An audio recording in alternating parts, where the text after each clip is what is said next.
नमस्कार रसिक हो, साहित्य संवादमध्ये आपलं मनापासून स्वागत आहे. आज आपण या लाडक्या मुलांनो या कार्यक्रमाची एक झलक पाहूया. तेव्हा दोस्तांनो, आज आपण आपल्या कार्यक्रमातनं शाळेत शिकवल्या जाणाऱ्या कविता, गोष्टी ह्यांविषयी प्रज्ञा दर्भे ह्यांच्याकडून ऐकणार आहोत.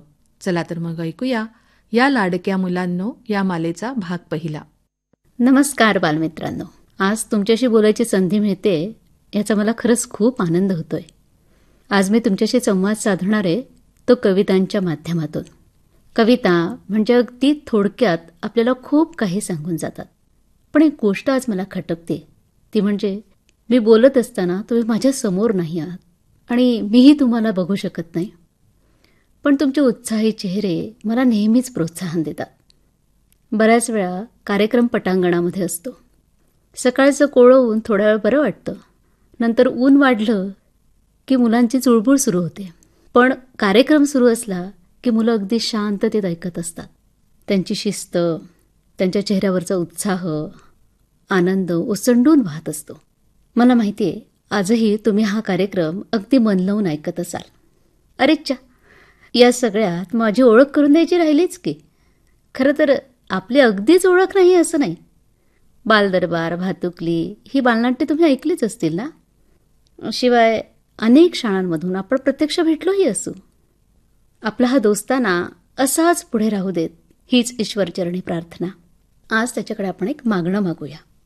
अनंत जीवा अनंत विश्वा तुझाचा आधार, तुला अनंता अनंत माझे असो नमस्कार. असशी स्वामी सर्वांचा तू सर्वांवरी सत्ता, तुझ्या विना ना कोणाचा तू सर्वांचा त्राता. राजांचाही राजा असशी काळांचा काळ, तुझे लाडके बाळे आम्ही आम्हा सांभाळ. अजाणा आम्ही तुझे लेकरे तू सर्वांचा पिता, नेमाने तुझ नमितो गातो तुझ्या गुणांच्या कथा. चंद्र सूर्यही तुझीच देवा तुझे गुरे वासरे, तुझीच शेते सागर डोंगर फळे फुले पाखरे. अनंत नामे तुला तुझे रे 10 दिशांना घर, करीशी सेवा सारखीच तू माया सगळ्यांवर. खूप शिकावे काम करावे प्रेम धरावे मनी. मुलांनो, मन लावून ऐका हा. खूप शिकावे काम करावे प्रेम धरावे मनी, हौस एवढी पुरवी देवा हीच एक मागणी. हौस एवढी पुरवी देवा हीच एक मागणी. किती छान मागणं मागितलंय नाही देवाकडं. खूप शिकावे काम करावे प्रेम धरावे मनी, हौस एवढी पुरवी देवा हीच एक मागणी. हौस एवढी पुरवी देवा हीच एक मागणी. असंच मागणं समर्थांनी श्रीरामाकडे मागितलंय. विद्या वैभव दे रे राम, बहुत पाठांतर दे रे राम. संगीत गायन दे रे राम, आलाप गोडी दे रे राम. मागो निर्णय दे रे राम, मज न कळे ते दे रे राम. असं करुणाष्टकामध्ये आणखीन समर्थ म्हणतात. नेटके लिहिता येना वाचिता चुकतो सदाम, अर्थ तो सांगता येना बुद्धी दे रघुनायका. आता तुमच्यासारख्या चाणाक्ष बालगोपालांशी संवाद साधायचा म्हणून मी आज सकाळीच हे मागणं देवाकडं मागितलंय. ही प्रार्थना मी केली आहे. स्वामी विवेकानंदांना एकानं एकदा विचारलं होतं की तुम्हाला प्रार्थनेतून काय मिळतं. त्यांनी खूप सुंदर उत्तर दिलं. I gained nothing, in fact I lost. अँगर, depression, jealousy, irritation and insecurity. हे अगदी खरं आहे मित्रांनो. प्रार्थनेत एक खूप मोठी शक्ती आहे जी मनाला शांत करते, समाधानी करते नैराश्य, द्वेष, काळजी, राग, चिडचिड, भीती हे सगळं दूर पळवण्याचं सामर्थ्य या प्रार्थनेत आहे. तुम्हाला स्वामी विवेकानंदांची गोष्ट माहिती आहे का? त्यांचे वडील गेल्यानंतर ते अत्यंत हलाखीच्या परिस्थितीत होते. तेव्हा त्यांची रामकृष्ण परमहंसांशी ओळख होती, पण त्यांनी त्यांचा अनुग्रह घेतलेला नव्हता. म्हणजे अजून ते त्यांचे गुरु झालेले नव्हते. पण त्यांना माहिती होतं की रामकृष्ण परमहंस देवाशी बोलतात. त्यांना असं वाटलं की रामकृष्णांनी जर देवाला सांगितलं की मला नोकरी मिळवून दे तर काय होईल, म्हणून ते रामकृष्णांकडे गेले. तेव्हा रामकृष्ण परमहंस म्हणाले, बाबा रे, त्याचा काय उपयोग? कित्येकदा आईला मी म्हणालो की नरेंद्राचे हाल दूर कर, पण तूच आईला मानत नाहीस, तेव्हा त्या प्रार्थनेचा काय उपयोग? असं कर, तू स्वतःच मंदिरात जा आणि आईजवळ काय हवं ते माग. जिच्या केवळ इच्छा मात्रे हे जग उत्पन्न झालंय, तिला अशक्य काय आहे? पण जेव्हा स्वामी विवेकानंद मंदिरात गेले तेव्हा त्यांना समोरच आईचं दर्शन झालं. जिवंत अशी चिन्मयी जगन्माता त्यांच्यासमोर साक्षात उभी होती. सर्वांगातून वात्सल्य, करुणा, प्रेम यांचे स्रोत जणू वाहत होते. मातेला प्रत्यक्ष पाहताच त्यांच्या अंगावर रोमांच उभे राहिले. हात आपोआप जोडले गेले. सद्गतीत अंतःकरणाने ते आईला म्हणाले, आई, मला विवेक दे, वैराग्य दे, ज्ञान दे, भक्ती दे. जेव्हा रामकृष्णांनी हे ऐकलं तेव्हा ते म्हणाले, अरे हे काय केलंस वेडा तू? तुला मी काय मागायला सांगितलं होतं? जा, परत जाऊन आईकडे माग. ते दुसऱ्यांदा गेले तेव्हाही हेच घडलं. तिसऱ्या खेपेलाही त्यांनी हेच मागितलं, मला विवेक दे, वैराग्य दे, ज्ञान दे, भक्ती दे. बघा, स्वामी विवेकानंदांनी आईकडे काय मागितलं. इतक्या हलाखीच्या परिस्थितीत सुद्धा तुम्हाला स्वामी विवेकानंदांचं चरित्र माहिती असेल. जर माहिती नसेल तर ते नक्की वाचा. आता शाळेचा व्याप नाही आहे, तेव्हा तुम्ही नक्कीच अशी छान छान पुस्तकं वाचू शकता. हां, शाळेचा व्याप नसला तरी ऑनलाईन क्लासेस आहेतच. पण मुलांनो, शिक्षण म्हणजे काय? तर शिक्षण, क्षणाक्षणाला शिकायचं ते शिक्षण. आणि विद्यार्थी म्हणजे तरी काय? विद म्हणजे जाणणे किंवा कळणे, आणि अर्थी म्हणजे इच्छा. ज्याला काहीतरी नवीन जाणून घ्यायची इच्छा असते ना, तो विद्यार्थी. अरे च्या, आपल्याला हे कळलं की, हे समजणं म्हणजेच ज्ञान. तेव्हा मुलांनो, फक्त गुण म्हणजे आताच्या मराठीत मार्क्स, फक्त मार्क्स मिळवण्याच्या मागे लागू नका.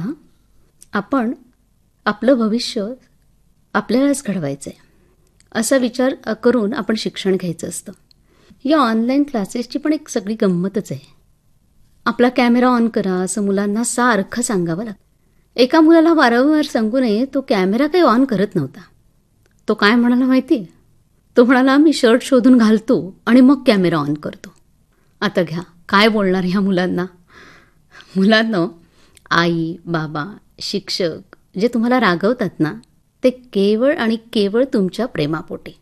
तुमचं भलं व्हावं याखेरीज त्यांना खरंच काहीच नको असतं. तुम्हाला सोमदत्त नावाच्या मूर्तिकाराची गोष्ट माहिती आहे का?